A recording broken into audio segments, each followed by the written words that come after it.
Welcome! In front of me I have COLMI V31 watch, and I'm gonna show you how to adjust the screen brightness on this device. First, we need to wake up the screen on our watch. You can do it by pressing the side button.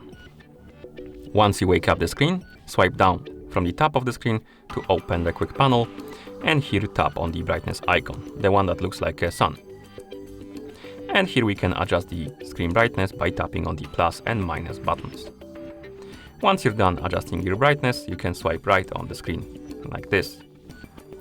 Let's lower it a bit because it's too bright, like that. And then you can press the side button to go back to watch face. And that's how you adjust the screen brightness on this device. Thank you for watching.